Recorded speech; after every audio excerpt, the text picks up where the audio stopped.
बिस्मिल्लाहिर्रहमानिर्रहीम। अस्सलाम वालेकुम स्टूडेंट्स। जी स्टूडेंट्स, कैसे हैं सब? उम्मीद करता हूँ सब ठीक ठाक होंगे। स्टूडेंट्स, मैथ 623 की लेक्चर सीरीज़ में आज हम टॉपिक नंबर 19, 20 और 21 को डिस्कस करेंगे। तो चलें स्टार्ट करते हैं। टॉपिक नंबर 19 में हम पोलर कोऑर्डिनेट सिस्टम को देखेंगे। पोलर कोऑर्डिनेट सिस्टम को देखने से पहले मैं आपको थोड़ा रिव्यू दूंगा जो हमने कार्टेशियन कोऑर्डिनेट या रेक्टेंगुलर कोऑर्डिनेट सिस्टम पढ़ा था। आपको पता है कि अगर तो 2D या 2 डायमेंशनल कंपोनेंट या कोऑर्डिनेट सिस्टम लेते हैं तो उसमें हम एक्स एंड वाई लेते हैं, ठीक है। इस तरह 3 डायमेंशनल में हमें पता है एक्स वाई एंड जी लेते हैं और ये एक दूसरे के ऊपर क्या होते हैं, परपेंडिकुलर होते हैं। सर ये वाई आ गया और ये जी। अच्छा स्टूडेंट्स, जब कोई बॉडी किसी ख़ास रेडियस से या सर्कल में मूव करती है एक ख़ास एंगल बना के, तो उस सूरत में ये जो कोऑर्डिनेट सिस्टम होते हैं वो चेंज हो जाते हैं। वो कार्टेशियन या रेक्टेंगुलर कोऑर्डिनेट सिस्टम नहीं रहते, वो पोलर कोऑर्डिनेट सिस्टम में शिफ्ट हो जाते हैं। तो अगर आपको जितने भी हम आगे पढ़ेंगे कोऑर्डिनेट सिस्टम वो याद रखने हो तो इन दोनों कोऑर्डिनेट सिस्टम को याद रखना पड़ेगा, यानी एक्स वाई और एक्स वाई जी 2D और 3D में। अगर तो आपकी बॉडी एक ख़ास एंगल से मूव कर रही है 2 डायमेंशनल में तो उसको हम नाम देंगे पोलर कोऑर्डिनेट सिस्टम, सिंपल, ठीक है। अगर 3D में मूव कर रही है तो वो फिर आ जाते हैं आपके सिलेंड्रिकल कोऑर्डिनेट सिस्टम, लेकिन हम पहले पोलर कोऑर्डिनेट सिस्टम में देखेंगे। अच्छा स्टूडेंट्स, पोलर कोऑर्डिनेट सिस्टम में याद रखिएगा हम 2 कोऑर्डिनेट को डिस्कस करेंगे। एक आपका रेडियस होगा और दूसरा थीटा होगा। तो जो पहला आपका कोऑर्डिनेट सिस्टम होगा उसको हम रेडियल कोऑर्डिनेट का नाम देंगे और दूसरे को एंगुलर कोऑर्डिनेट का नाम देंगे, ठीक है। तो इस तरह देखिएगा, ये एक आपका रेफरेंस पॉइंट ओ है जिसे हम पोल का नाम भी देते हैं। इस रेफरेंस पॉइंट ओ से एक बॉडी यहाँ पर पॉइंट पी पे एक्ट कर रही है या मूव कर रही है किसी ख़ास एंगल से और आर रेडियस बना के, ठीक है। तो अब यहाँ पर ये जो थीटा एंगल है इसको हम कौन सा कोऑर्डिनेट का नाम देंगे, रेडियल कोऑर्डिनेट का, और आर को हम इसको हम नाम देंगे एंगुलर कोऑर्डिनेट का और आर को हम क्या नाम देंगे, रेडियल कोऑर्डिनेट का, ठीक है। और एक 2D या 2 डायमेंशनल कोऑर्डिनेट सिस्टम होता है, ठीक होगा स्टूडेंट। ये यहाँ पर मैंने हाईलाइट भी कर दिया हुआ है तो ये डेफिनेशन को भी आप देख लीजिएगा। स्टूडेंट्स, जिस तरह आपको पता है कि एक्स एंड वाई कोऑर्डिनेट में पहला आप एक्स लेते हैं और दूसरा वाई, इसी तरह रेडियल में पोलर कोऑर्डिनेट सिस्टम में हम पहले को आर का नाम देंगे, दूसरे को थीटे का नाम देंगे, ठीक है। तो यहाँ पर ये पिक्चर में शो किया हुआ है कि ये जो आपके एंगल हैं, डिफरेंट एंगल पे कोई बॉडी मूव कर सकती है, डिफरेंट रेडियस भी हो सकते हैं। तो ये बेस करता है आपके बॉडी के रेडियस पे कि कितना रेडियस है। जितना रेडियस बड़ा होगा उतना ही आपको पता है कि सर्कल जो वो भी बड़ा होगा। ये चीज़ याद रखने की ज़रूरत नहीं, डीप जाने की ज़रूरत नहीं है। अब कन्वर्जन हम देखेंगे कि अगर आपको पोलर कोऑर्डिनेट सिस्टम दिया हो उसको आपने रेक्टेंगुलर में चेंज करना हो तो क्या फार्मूले हैं। सिंपल, ये आपने मैट्रिक में भी पढ़ा हुआ है, x is equal to r cos theta, y is equal to r sine theta. और ये आप इसको प्रूव भी कर सकते हैं, जैसे कि रेडियस वेक्टर पॉइंट पी पे एक्ट कर रहा है एक्स वाई कोऑर्डिनेट सिस्टम में, तो और रेडियल के साथ ये एंगल थीटा बना रहा है, तो ये यहाँ पर आपकी बेस होगी और ये आपका परपेंडिकुलर होगा। तो इससे आप पाइथागोरस थ्योरम से आप इनको अखज़ कर सकते हैं। अच्छा स्टूडेंट्स, अब इसी तरह अगर हम आर की वैल्यू निकालना चाहें तो आर की वैल्यू भी आपको पता है, ये सीखा हुआ है आपने, आर स्क्वायर बराबर होगा x square plus y square Pythagoras theorem से, यानी hypotenuse is equal to base square plus perpendicular का स्क्वायर, ये आपने पढ़ा हुआ है। तो आर की वैल्यू यहाँ पर निकल आएगी। इसी तरह हमें टेन थीटा की वैल्यू भी पता है, ये क्या आती है, परपेंडिकुलर ओवर बेस, तो यहाँ से थीटा की वैल्यू निकल आएगी, थीटा आप निकाल सकते हैं इजीली। तो सो ये दो आपके कोऑर्डिनेट निकल आए, तो इनकी वैल्यूज़ को आपने याद रखना है। तो इसमें अगर आपको रेक्टेंगुलर कोऑर्डिनेट सिस्टम दिए हो तो आप पोलर निकाल सकते हैं, इसमें अगर आपको पोलर दिए हो तो आप रेक्टेंगुलर निकाल सकते हैं। चलें इसकी एक एग्जांपल देख लेते हैं। जो ज़रा थोड़ी डिफरेंट है और डिफ़िकल्ट है। कह रहा है कन्वर्ट पोलर इक्वेशन, ये एक इक्वेशन दी हुई है, ये पोलर कोऑर्डिनेट सिस्टम में दिया हुआ है आर एंड थीटा। इसको किस में चेंज करना है? रेक्टेंगुलर में, यानी एक्स वाई कोऑर्डिनेट में चेंज करना है। तो simple is that x is equal to r cos theta होता है, y is equal to r sine theta होता है। आर कास थीटा की जगह आप क्या लगा देंगे? आर कास थीटा की जगह आप एक्स लगा देंगे, आर साइन थीटा की जगह क्या लगा देंगे? वाई लगा देंगे। ठीक है, तो ये आपकी इक्वेशन बन जाएगी किस में? रेक्टेंगुलर कोऑर्डिनेट सिस्टम में। अच्छा स्टूडेंट्स, यहाँ पर एक पॉइंट मैं और आपको बताता चलूँ कि ये जो x है इसको हम u1 का नाम भी देते हैं, ये पीछे आपने पढ़ा होगा, और जो y है इसको हम u2 का भी नाम दे देते हैं टेंसर एनालिसिस में। ठीक है, तो इसका आगे इस्तेमाल होगा, इसलिए मैंने आपको पहले बता दिया। आगे इसके यूनिट वेक्टर निकालना सीखेंगे पोलर कोऑर्डिनेट सिस्टम में। r हमें पता है पोजीशन वेक्टर एक्स आई प्लस वाई जे होता है। इसी तरह अगर हम x की कीमत यहाँ पर पुट करें और यहाँ पर y की कीमत पुट करें तो ये हमारे पास पोजीशन वेक्टर आ जाएगा r cos theta iota sorry i plus r sign theta j cap. अच्छा, अब जो यूनिट वेक्टर होंगे ये हमें पता है कौन से होते हैं, e1 e2 और e3, ये आपने पीछे पढ़ा हुआ है। ठीक है, तो ये निकालने का भी हमें फार्मूला आता है। इससे पहले हमने देखा था E1 का फार्मूला, अगर आपको याद हो तो ये होता था पार्शियल ओवर पार्शियल U1, इसमें साथ पोजीशन वेक्टर R होता था, अगर याद हो तो। ठीक है, तो U1 जो था वो आपको x कोऑर्डिनेट को शो करता है, U2 जो था वो आपका y कोऑर्डिनेट को शो करता है। अब सिंपल आपने इसको रखना है, ज़्यादा कॉम्प्लिकेट नहीं करना, जस्ट आपने u1 की जगह x कोऑर्डिनेट की जगह क्या ले आएंगे? रेडियल कंपोनेंट ले आएंगे, यानी यहाँ पर r आ जाएगा। और u2 की जगह यानी y कोऑर्डिनेट सिस्टम की जगह आप क्या रख देंगे? पार्शियल u2 की जगह क्या रख देंगे आप? थीटा, यानी दूसरा कंपोनेंट या दूसरा कोऑर्डिनेट सिस्टम, जिसको हम क्या नाम देते हैं? रेडियल कोऑर्डिनेट सिस्टम थीटा रख देंगे। तो बाकी तो सारा एज इट एज ही आएगा। क्लियर है? अब हमें पता है कि यूनिट वेक्टर कैसे निकालते हैं, ये वेक्टर और नीचे उसका मैग्नीट्यूड। तो ये वैल्यू हम ऑलरेडी निकाल चुके हैं, ऊपर इसकी कीमत रखेंगे और इसी तरह ये मैग्नीट्यूड निकालेंगे। तो मैग्नीट्यूड आपको पता ही है कैसे निकालते हैं, मैग्नीट्यूड इसका दोनों का स्क्वायर लेके इनके मैग्नीट्यूड का स्क्वायर रूट ले लेते हैं, यानी मैग्नीट्यूड ये इस तरह कर लें, partial r over partial r, magnitude कैसे लेंगे? Cos square theta plus sine square theta. ठीक है ना, और ये हमें पता है cos square theta plus sine square theta किसके बराबर होता है? 1 के बराबर होता है। सो ये यहाँ पर आपकी वैल्यू आ जाएगी, नीचे 1 ही है, वो लिखा नहीं हुआ, वो अंडरस्टूड होता है। ठीक है, तो इसी तरह E2 निकालेंगे। E2 निकालने के लिए सेम हम इसका मैग्नीट्यूड ले लेंगे और ये वेक्टर ऊपर रख लेंगे। तो मैग्नीट्यूड लेके आपका आंसर R आ जाएगा, आप हल करके देख लीजिएगा, आंसर R आ जाएगा। सो E1 आपका cos theta I plus sine theta J, E2 क्या आ जाएगा? Minus sine theta plus cos theta J। ठीक है, दोनों के आंसर सेम ही आएंगे। जैसे मैंने आपको एक ट्रिक बताया था x प्लस वाई वाला, नीचे भी x प्लस वाई और ऊपर भी x प्लस वाई, इसमें माइनस आ जाएगा। इसमें आपको पता है कास थीटा लगाते हैं, इसमें हम साइन थीटा लगाते हैं, यहाँ पर इसको रिपीट कर देते हैं। सो इन शॉर्ट ये कि E1 की वैल्यू आपकी cos theta plus sine theta plus cos theta, यहाँ पर साथ माइनस आ जाएगा। ठीक है, y वाले के साथ। अब स्केल फैक्टर आपको पता है, इसको हम h1 का नाम देते हैं, इसको h2 का नाम देते हैं। और h1 का आपने निकाला था आंसर, मैग्नीट्यूड 1 आया था, h2 का निकाला था R आया था, सिंपल। आगे आर्क लेंथ है, आर्क लेंथ का फार्मूला आपको पता है, आर्क लेंथ हमने पीछे पढ़ा था, फार्मूला क्या होता है?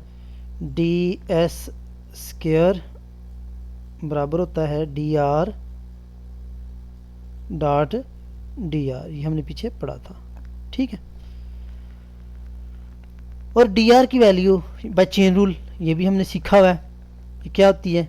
Partial r over partial dx into d x plus partial r over partial dy into d y. ठीक है, अब यहाँ x की जगह आपको पता ही है क्या इन्वॉल्व हो जाएगा, x की जगह r आ जाएगा, y की जगह क्या आ जाएगा? थीटा आ जाएगा। तो ये हमने वैल्यू निकाली हुई है, ठीक है, यानी पार्शियल ओवर, चलो मैं यहाँ लिख ही देता हूँ, यहाँ आर आ जाएगा, ठीक है, और यहाँ क्या आ जाएगा, थीटा आ जाएगा, ठीक है। तो ये हमने निकाली हुई वैल्यू, ये वैल्यू फार्मूले में आप पुट करेंगे, ये वैल्यू पुट करेंगे और डी आर की वैल्यू यहाँ पर निकल आएगी, डॉट डी आर करेंगे तो आपका आंसर ये आ जाएगा, ठीक है। इसका एक और भी फार्मूला है H1 DU1 H2 DU2, तो बेटर यही है कि आप यही फार्मूला याद रखिएगा जी। टॉपिक नंबर 20 है सिलेंड्रिकल पोलर कोऑर्डिनेट सिस्टम। तो स्टूडेंट्स अगर हमने देखा था 2D अगर हो, यानी 2 डायमेंशनल कोऑर्डिनेट सिस्टम हो, तो वो आपका आर और थीटा में आ जाता है। अगर 3 में हो यानी 3D हो तो वो आर थीटा एंड जी में आएगा, ठीक है, आर थीटा एंड जी, यानी एक्स की जगह आपका क्या आ जाएगा, जहाँ जहाँ एक्स होगा, बेसिक फार्मूले वही हैं जो आपने पीछे पढ़े हुए हैं, बस यहाँ पर कोऑर्डिनेट सिस्टम चेंज करते जाएंगे। एक्स की जगह आर, वाई की जगह थीटा और इसी तरह जी की जगह जी आएगा। जी स्टूडेंट्स इसमें चेंज नहीं होगा, क्लियर है, जी की वैल्यू चेंज नहीं होंगी। और अगर यानी आपको पोलर कोऑर्डिनेट सिस्टम दी हो तो जो आंसर पोलर कोऑर्डिनेट सिस्टम में जी का होगा वही आंसर आपका रेक्टेंगुलर कोऑर्डिनेट सिस्टम में भी होगा।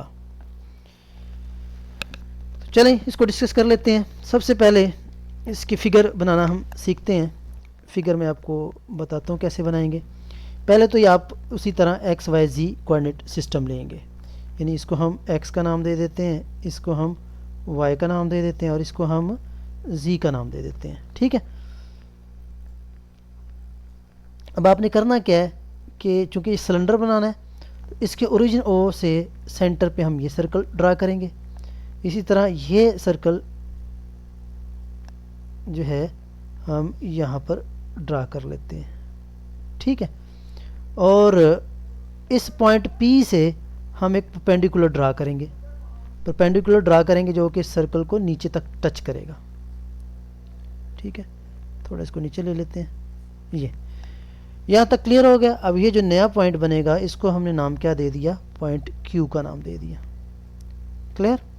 ये ओरिजिन O है हमारा। अब इस ओरिजिन O को हम पॉइंट Q से मिला देंगे। जब हम पॉइंट Q से मिलाते हैं तो यहाँ पर ये देखिएगा, ये जो लाइन बनी है ये आपका रेडियस है, देखिएगा ये सेंटर है सर्कल का, और इस सेंटर से किसी एक पॉइंट पर जब कोई लाइन टच करती है तो आपका रेडियस आ जाता है। इसको हम रेडियस R का नाम देंगे, ठीक है। और ये इस के साथ जो एंगल बनेगा उसको हम क्या नाम देंगे, थीटा का नाम देंगे। बस इतनी सी बात है, क्लियर हो गया। ये पिक्चर बस यहीं तक आप रखेंगे। अब ये जो कंपोनेंट है ये हमारा जी कंपोनेंट आएगा, ठीक है, जी के पैरेलल जो है वो आपका जी कंपोनेंट आएगा, ठीक है। तो इसमें अब देखिएगा तीनों कोऑर्डिनेट हमारे पास आ गए, यानी आर भी आ गया, थीटा भी आ गया और जी भी आ गया। तो इसका आगे हम कन्वर्जन देखते हैं, यानी ट्रांसफॉर्मेशन देखते हैं सिलेंड्रिकल से कार्टेशियन कोऑर्डिनेट में या कार्टेशियन से सिलेंड्रिकल में। सेम है स्टूडेंट्स, जैसे आपने पोलर पढ़ा है एज इट एज आपका सिलेंड्रिकल भी होगा, कोई फ़र्क नहीं है, जस्ट एक आपका कोऑर्डिनेट बढ़ गया जो कि जी है। इसी तरह x equal to r cos theta, y equal to r sine theta, g equal to g. और ये एक अहम नोट है कि आपको पता है ठीक थीटा जो है 0 से लेकर 2 पाई तक होता है सर्कल में, और रेडियस हमेशा 0 से ग्रेटर होना चाहिए, या 0 भी हो सकता है, इससे माइनस भी नहीं होगा, ये आपको पता ही माइनस नहीं होता। और जी की वैल्यू जो है वो इन्फिनिटी से लेके माइनस इन्फिनिटी तक हो सकती है, ठीक है। ये याद करने की ज़रूरत नहीं है, ये इसी से एक्सट्रैक्ट की हुई है पिक्चर। इसी तरह इसमें ट्राइंगल जो बनेगी, ये जो ट्राइंगल है इसी ट्राइंगल से हमने फिर अखज़ कर लेना, x equal to cos theta Pythagoras से, y equal to r sine theta, बाकी सारी चीज़ें वही हैं। आर की वैल्यू आ गई, इसी तरह टेन की वैल्यू आ गई, जी इक्वल टू जी। क्लियर होगा स्टूडेंट। इसमें भी हम एक एग्जांपल देख लेते हैं, फिर हम आगे चलते हैं। लेकिन पहले हम इसके टेंजेंट वेक्टर्स निकालना सीखेंगे। स्टूडेंट टेंजेंट वेक्टर निकालना सीखेंगे तो टेंजेंट आपको मैंने इससे पहले लेक्चर में बताया था कि क्या होता है कि जब कोई एक सरफेस होती है कर्व वाली सरफेस, तो कर्व वाली सरफेस में कोई एक लाइन जो कि इसको किसी एक पॉइंट पे टच करे वो आपका टेंजेंट होती है। ये जैसे इस एक पॉइंट पे टच करें तो ये आपका टेंजेंट होता है, ठीक है। और इसके परपेंडिकुलर जो लाइन होती है वो आपका क्या होता है, नॉर्मल होता है। ये हमने पीछे पढ़ा हुआ है, ठीक है। अच्छा, अब ये जब टेंजेंट हम निकालेंगे तो टेंजेंट एक्स वाई एंड जी के अलांग होंगे। अब चूंकि यहाँ 3 कोऑर्डिनेट है, एक्स में, वाई में एंड जी में, तो टेंजेंट निकालने के लिए हम इनके पार्शियल ले लेंगे पोजीशन वेक्टर के, ठीक है। यानी पोजीशन वेक्टर आर है, पहले पार्शियल लेंगे। चूंकि 3 टेंजेंट वेक्टर आपको पता है किस किस के रेफरेंस से होंगे, आर के अगेंस्ट, थीटा के अगेंस्ट और जी के अगेंस्ट। तो पहले हम इसका पार्शियल डेरिवेटिव किसके हिसाब से लेंगे, आर के हिसाब से लेंगे। ये अब cos theta plus iota sine theta हम पहले निकाल चुके हैं। ये हमें पता है कि एक्स इज इक्वल टू क्या होता है, आर कास थीटा, और वाई इज इक्वल टू क्या होता है, आर साइन थीटा। वो ऊपर हमने लिखा हुआ था, यानी ये फाइनल आपने पढ़ा हुआ है पीछे, ठीक है। तो ये निकालेंगे तो फाइनली ये तीनों कोऑर्डिनेट सिस्टम के टेंजेंट वेक्टर आ जाएंगे, ठीक है जी। अब इसके बाद यूनिट वेक्टर, तो यूनिट वेक्टर भी हम उसी तरह 3 unit vector e r, e theta, e 1 2 की जगह आर थीटा और ई जी दे दिया है, नाम दे दिए हैं। तो इसी तरह आर के हिसाब से निकाल लेंगे, थीटा के हिसाब से निकाल लिया और जी के हिसाब से निकाल लिया। उसी तरह स्टूडेंट्स देखिएगा, पार्शियल आर और पार्शियल आर की कीमत हमने पीछे निकाली हुई है। इसका यूनिट वेक्टर निकाल, सॉरी मैग्नीट्यूड निकाल लेंगे, मैग्नीट्यूड 1 आ जाएगा, तो फाइनली यही आंसर आ जाएगा। देखिएगा सेम आंसर हैं जो पीछे हमने पोलर कोऑर्डिनेट सिस्टम में पढ़े हैं, कोई फ़र्क नहीं है स्टूडेंट्स। अगर आपको पोलर कोऑर्डिनेट सिस्टम याद हो गया तो समझ लें सिलेंड्रिकल भी आपका क्लियर है, ठीक है। जस्ट उसमें एक कोऑर्डिनेट सिस्टम जी आपने चेंज कर देना होता है, बढ़ा देना होता है। इसको मैट्रिक्स फॉर्म में लिखना है, तो ये लिखना आपको याद होना चाहिए, ये बस याद रखना है आपने। हमने एक्स की वैल्यू सॉरी इसकी एक्स यानी रेडियल आर के हिसाब से देखी थी cos theta plus sine theta, theta के हिसाब से देखी थी sine theta plus cos theta. तो यहाँ पर ये मैट्रिक्स में आ जाएंगे, और साथ में ये 0 0 और ये साथ में एंड पे जी की जगह 1 आ जाएगा, ठीक है। आई जे के साथ वैसे ही आ जाएगा, चूँकि ये यूनिट वेक्टर है तो ये इसके साथ आ जाएगा। अब ये स्केल फैक्टर जो हैं ये हमने पीछे पढ़े हुए हैं, जो मैग्नीट्यूड होती है वही आपका स्केल फैक्टर होता है। तो H1 1 के बराबर, H2 R के बराबर, H3 1 के बराबर आएगा। अब नेक्स्ट ये एक इम्पोर्टेंट रिजल्ट्स हैं, इसको याद रखना है। रिज़ल्ट क्या है जी, उसने बोला कि जो यूनिट वेक्टर ई आर था ना, उसको अगर हम पार्शियल डेरिवेटिव लें उसका आर के हिसाब से तो 0 आएगा। तो देखिएगा ये आपके पास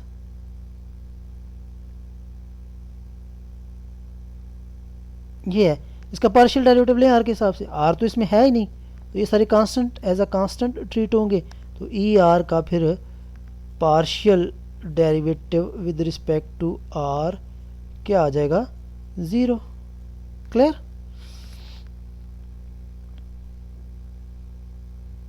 इसी तरह इसका थीटा के हिसाब से लेंगे तो ये ई थीटा आ जाएगा, क्योंकि इसमें थीटा है तो थीटा इन्वॉल्व होगा तो थीटा आ जाएगा। जी के हिसाब से लेंगे तो 0 आ जाएगा, ठीक है।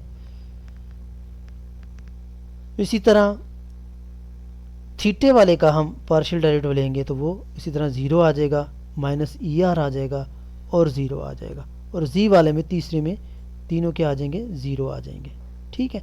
तो ये बस याद रखना है आपने, ये पार्शियल डेरिवेटिव आर के हिसाब से, थीटा के हिसाब से और जी के हिसाब से आपको लेने आने चाहिए। लेकिन बेसिक चीज़ है आपको यूनिट वेक्टर ई आर की कीमत, यूनिट वेक्टर ई थीटा की कीमत याद होनी चाहिए। ई आर की कीमत क्या होगी ज़रा बताइएगा मुझे जी। बिल्कुल, कास थीटा प्लस यहाँ पर आई आ जाएगा प्लस साइन थीटा, ठीक है जी। ई थीटा की क्या थी वैल्यू, माइनस, बिल्कुल माइनस साइन थीटा प्लस क्या आएगा, कास थीटा, ठीक है स्टूडेंट्स। तो ये चीज़ आपने याद रखनी है, इसी से बाकी रिजल्ट हम अखज़ कर सकते हैं।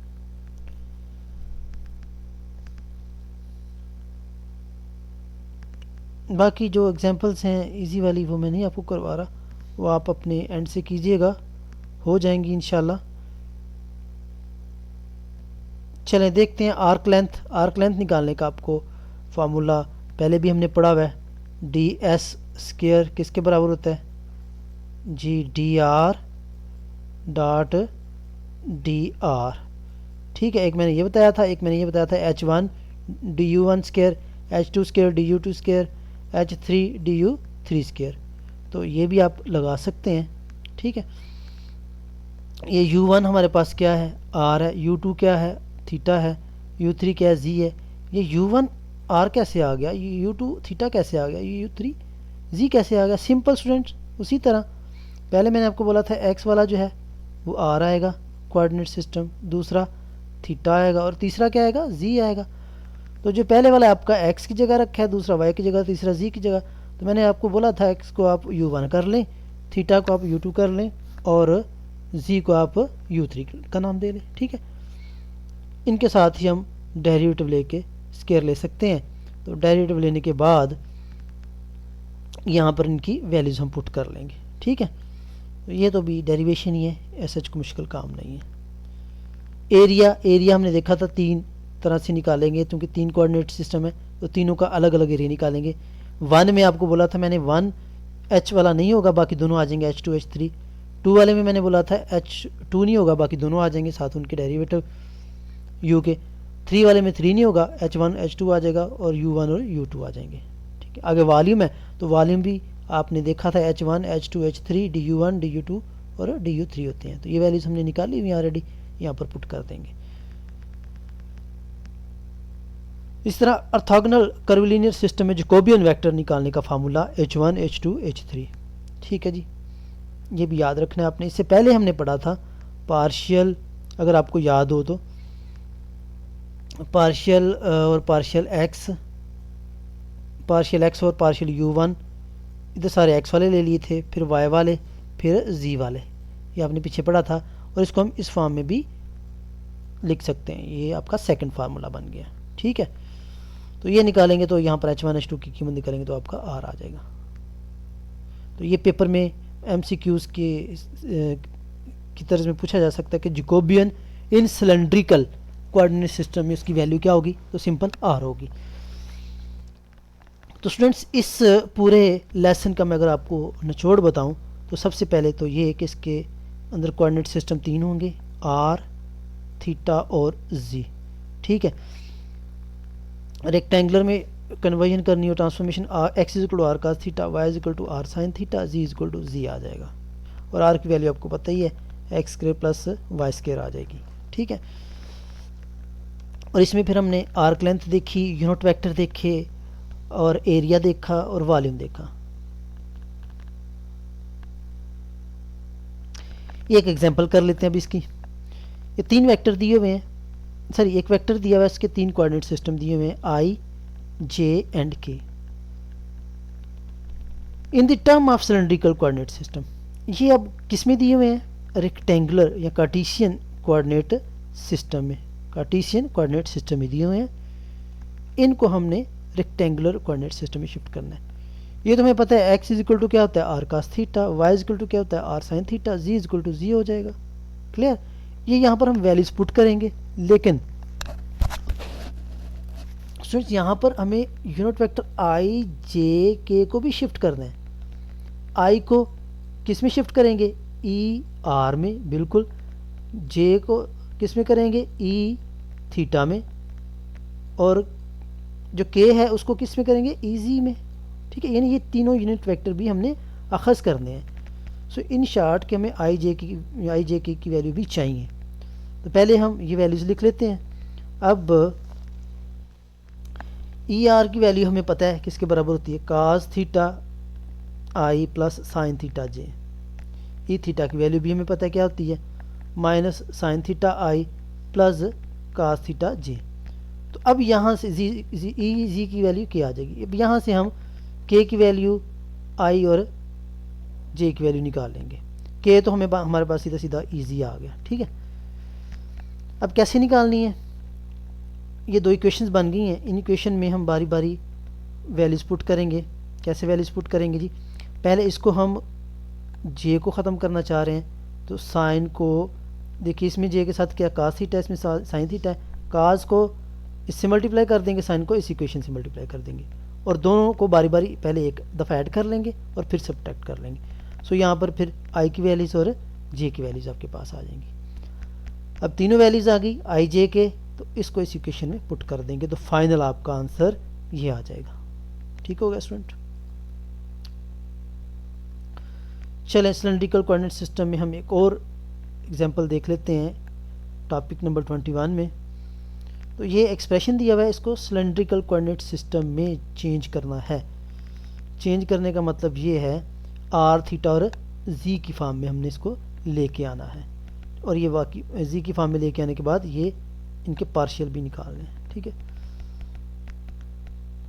ये हमें पता है x equal to cos theta, y equal to r sine theta, g equal to g होता है, आर की वैल्यू भी हमें पता है, थीटा की वैल्यू भी हमें पता है, ये हमने निकाली हुई है। अच्छा स्टूडेंट्स, अब यहाँ पर पार्शियल ओवर पार्शियल एक्स को हमने चेंज करना है किस में, सिलेंड्रिकल में। तो सिलेंड्रिकल में तो आपका एक्स नहीं इन्वॉल्व होगा, सिलेंड्रिकल में क्या इन्वॉल्व होगा, इसको अगर हम चेन रूल से देखें तो यहाँ पर ये चेन रूल यहाँ पर लगाया हुआ है। चेन रूल से देखें तो ये क्या बनेगा, partial over partial r over partial x. यानी अगर हम इसको ख़त्म भी कर दें तो ये सिंपल अगर देखें partial over partial x plus partial over partial x आ जाएगा। ठीक है, तो वो चीज़ बनाने के लिए चूँकि 3 कोऑर्डिनेट सिस्टम है तो इसमें हम क्या करते हैं, पार्शियल आर से मल्टीप्लाई भी डिवाइड भी किया, पार्शियल थीटा से मल्टीप्लाई डिवाइड भी किया, पार्शियल जी से मल्टीप्लाई डिवाइड भी किया। क्लियर हो गया। तो यहाँ से आप पार्शियल और पार्शियल एक्स की कीमत निकाल सकते हैं in terms of cylindrical coordinate system. इसी तरह y का भी आप निकाल सकते हैं। जस्ट यहाँ पर सिंपली आपने पहले x किया था, यहाँ पर y से हम डिवाइड करेंगे और सॉरी y रखेंगे नीचे। ठीक है, उसमें हमने x रखा था, यहाँ y रखेंगे, यहाँ इसी तरह z रखेंगे। तो ये सारी वैल्यूज़ आप इस रेक्टेंगुलर कोऑर्डिनेट सिस्टम से निकाल सकते हैं। वो वैल्यूज़ निकाल के यहाँ फार्मूलाज में पुट कर देंगे। ठीक है स्टूडेंट्स, इसके बाद ग्रेडियंट है। ग्रेडियंट में पता है del into psi nabla into psi, ये आपने पढ़ा हुआ है, 1 और h1 ये पीछे हमने पढ़ा हुआ है। ठीक है, लेकिन चूँकि यहाँ पर u की जगह u1 की जगह r आ जाएगा, u2 की जगह थीटा आ जाएगा, u3 की जगह z आ जाएगा, इसको आपने चेंज कर देना है। ठीक है, इस तरह डाइवर्जेंस है, डॉट प्रोडक्ट है या डेल डॉट ए है, ये भी हमने पढ़ा हुआ है, ये आपको पता है, ये भी पीछे हमने पढ़ा हुआ है कर्विलिनियर कोऑर्डिनेट सिस्टम में। इसका फार्मूला भी मैंने आपको बताया था कि h1 h2 h3 से डिवाइड भी करते हैं और मल्टीप्लाई भी करते हैं तीनों कोऑर्डिनेट सिस्टम में। लेकिन अगर 1 है तो h1 की जगह a1 आ जाएगा, 2 है तो h2 की जगह a2 आ जाएगा, 3 है तो a3 आ जाएगा। अब सिलेंड्रिकल में u1 की जगह क्या आ जाएगा स्टूडेंट, बोलिएगा, r आ जाएगा। ठीक है, u2 की जगह क्या आ जाएगा, थीटा आ जाएगा। ठीक है, u3 की जगह क्या आ जाएगा, z आ जाएगा। इसी तरह a1 की जगह हम r लगा देंगे, ar लगा देंगे, a2 की जगह हम a थीटा लगा देंगे, a3 की जगह हम az लगा देंगे। ठीक है, बाकी तो सारा वही है। अब h1 h2 h3 की वैल्यूज़ हमने पीछे निकाली हुई हैं। आपको पता है h1 की वैल्यू 1 आई थी, सॉरी 0 आई थी, 1 है सॉरी, h1 की वैल्यू 1 है, h2 की वैल्यू r है और h3 की वैल्यू भी क्या थी, 1 आई थी, ये हमने पीछे निकाली हुई है। ठीक है, तो ये वैल्यूज यहाँ पुट कर देंगे तो ये आपका डाइवर्जेंस आ जाएगा। कर्ल निकालना है, कर्ल आपको पता ही है, ये मैंने आपको बताया था कि कैसे बनाते हैं। आपको अगर याद हो तो मैंने बोला था कि पहले तो वेक्टर ए है, यानी ये क्रॉस प्रोडक्ट किसका है, ए का है। जैसे हम यहाँ पर अगर आपको पता है आई जे लिखते थे curvilinear sorry Cartesian coordinate system में, तो यहाँ हम क्या लिख देते हैं, E1 E2 और E3, और यहाँ नीचे A1 A2 और A3। बाद में मैंने बताया था यहाँ पर H1 ऊपर भी, H1 नीचे भी, H2 H2 H2 H3 यहाँ पर आ जाएगा, और नीचे दरमियान में आप पार्शियल ले लेते हैं, यानी पार्शियल और पार्शियल U1। अब फ़र्क यहाँ पर ये आएगा, सिलेंड्रिकल में U1 और U2 की जगह क्या आ जाएंगे जी, U1 और U2 की जगह हम क्या रख सकते हैं, यहाँ पर हम r रख सकते हैं, यहाँ पर थीटा रख सकते हैं और यहाँ पर z रख सकते हैं। ठीक है, तो ये आपकी अपनी चॉइस है, लेकिन इसने यहाँ पर u ही रखा हुआ है, तो वो आपकी मर्ज़ी है, वो आप रख सकते हैं। H1 E1 की वैल्यूज़ जो हमने निकाली थी वो अब E1 की जगह R आ जाएगा, H1 की जगह 1 वैल्यू है ना, और H2 की जगह R आ जाएगा और ये E थीटा में आ जाएगा। इस तरह इसकी जगह E Z आ जाएगा, AR आ जाएगा, A थीटा आ जाएगा, सारा बाकी वैसे का वैसे। लेप्लासियन, अब लेप्लासियन भी हमने पीछे पढ़ा हुआ है। तो लेप्लासियन बेसिकली होता क्या है, ये डाइवर्जेंस होता है किसका, ये बेसिकली आपका डेल साई है ना। तो डेल साई को हमने डॉट प्रोडक्ट करना होता है किसके साथ, डेल के साथ। तो डेल साई हमने पीछे देखा था ये क्या होता है। तो डेल साई की वैल्यू आपने पढ़ी थी अगर आपको याद हो, 1/H1 पार्शियल ओवर क्या था बोलिएगा, partial U1 plus 1/H2 partial over partial U, 1/H3 partial over partial U3। तो यहाँ U1 की जगह क्या आ जाएगा, R, U2 की जगह थीटा, U3 की जगह Z आ जाएगा, सिंपल, क्लियर हो गया। और H1 और H2 की वैल्यूज़ भी आपको पता ही है। तो ये यहाँ लगाने के बाद इसमें इसको डेल से डॉट प्रोडक्ट आप कर दीजिएगा, ठीक है। यहाँ पर साई है तो साथ में साई आ जाएगा, बाद में इसका डॉट प्रोडक्ट आप ले सकते हैं। तो ये आपका लेप्लासियन इक्वेशन आ जाएगी। स्टूडेंट्स अगर किसी को भी कोई पॉइंट समझ ना आया हो तो वो कमेंट में मुझसे पूछ सकता है। आगे एक एग्जांपल हम और कर लेते हैं, फिर इसको हम सम अप करते हैं। तो ये सिलेंड्रिकल कोऑर्डिनेट सिस्टम में ये पार्शियल यू और पार्शियल टी की वैल्यू दी हुई है। तो ये हमने इसको सोल्यूशन इसका निकालना है, आंसर निकालना है। तो सिंपल आप ये देखिए लेप्लासियन इक्वेशन बन रही है, साई की जगह जैसे यू आ गया।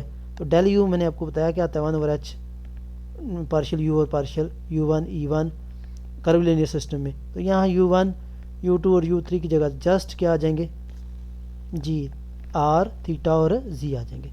तो ये लेप्लासियन इक्वेशन जो आपको याद है उसी में आपने जस्ट R थीटा और Z वैल्यूज पुट कर देनी, ये आपका आंसर आ जाएगा, साथ में अल्फ़ा वैसे का वैसे आई।